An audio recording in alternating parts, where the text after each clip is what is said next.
So, what's up? What's up? Struggle is up, brother. Oppression is up, brother. Salami, eggs, and bacon. My name is Dewey. Oh, ba ba ba. Ooh, mama say, mama sa, mama kusa. Jenkins. Nigga, what?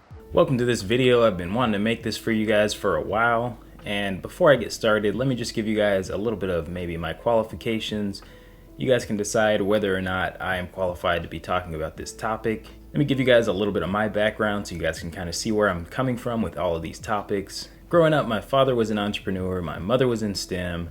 We had a lot, but they did not trickle down a lot to us. We had to work for every dollar that we got, and we definitely got a good amount of time to go see our cousins who were not doing as well. We used to go visit our cousins for months at a time during the year, so we definitely got to see all that crazy shit that goes on in the inner city. Inner city, that's where I learned to be a businessman. In New York, I merely walk, hiding in my sock. So yeah, I wasn't from the inner city, but I forget who coined the term. I wasn't in the hood, but I was hood adjacent. It was like right over the way. Anyways, let's get into this. We're gonna get into reasons why this exists and ways to get out. A lot of my more conservative fans might be out there thinking, don't talk about racism. Don't talk about racism. We're gonna talk about racism. You can't not talk about racism with this topic. You can't not talk about sexism with this topic. We're gonna talk about them today because you can't really talk about the causes without talking about the root cause, which is racism, sexism. To not mention things like the destruction of Black Wall Street, different access to education, different access to jobs, predatory lending practices to certain genders and races. Look that up. That was something that was supposedly intervened by FICO. All this stuff just happened recently in the 60s, and as we know, it doesn't take most people 40 or 50 years to build generational wealth. Which brings us into our next reason, and that is momentum or generational wealth.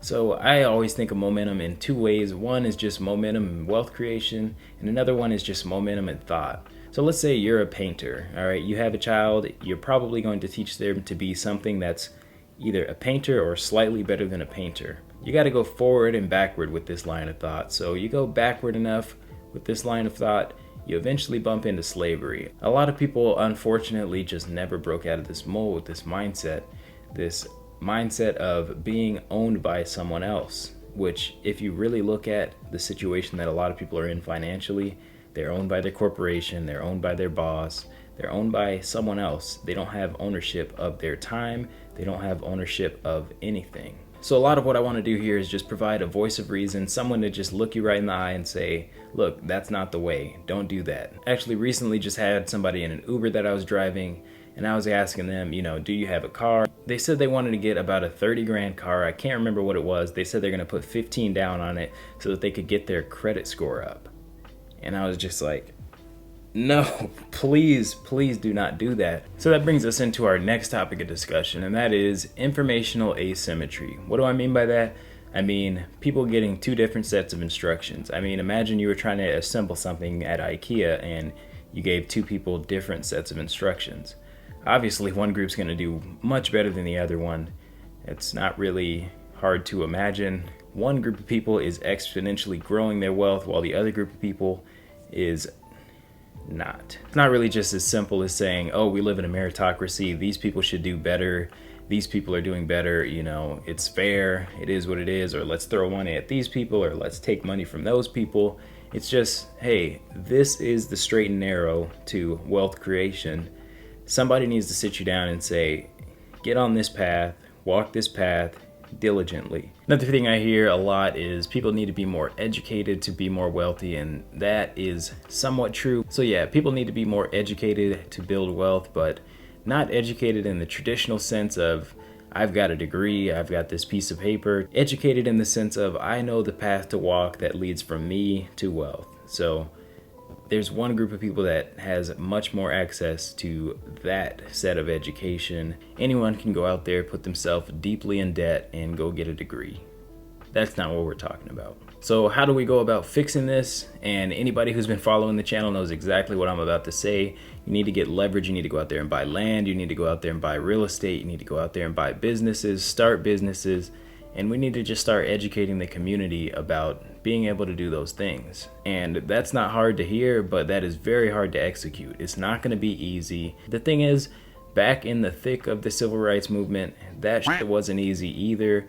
You didn't see people that were like, oh, well, you know, maybe I'll go march today with Dr. King, or, you know, I'm too tired, or let me just get my beauty rest, or, you know, making excuses like that. I'll just send Dr. King a like on Facebook and, you know, roll back over and go to bed. No, people were out there in the trenches getting dirty, and that shit was tough, and it's tough now. So another thing, people need to see this as more of a dire situation. And honestly, this goes for any person of any race and any gender trying to accomplish any goal. It doesn't have to just be wealth creation. If you make your priorities something that you must do and you must accomplish, you won't rest. Once you can get yourself in that mindset that you must do it, you will not rest until you accomplish it. And people just need to see this as a more dire situation and something that needs to be accomplished. So for me, a lot of people come up to me and they have the sentiment of, why are you talking about money so much? Why is it that important to you? Think about this. We all know that there's not enough women in STEM. We all know that there's not enough black people in STEM. We all know that there's wealth inequality between women, men, whites, blacks, brown, all these things. But what are we going to do about it, though? That's the question. Are we going to repost Facebook statuses about it? Or are we going to go out there and say, I'm brown. I'm going to go out there and build some wealth. I'm black. I'm a woman. I'm going to go out there and get that STEM degree, you know, like my mother did. So when it comes down to it, no one's going to fix these problems for us.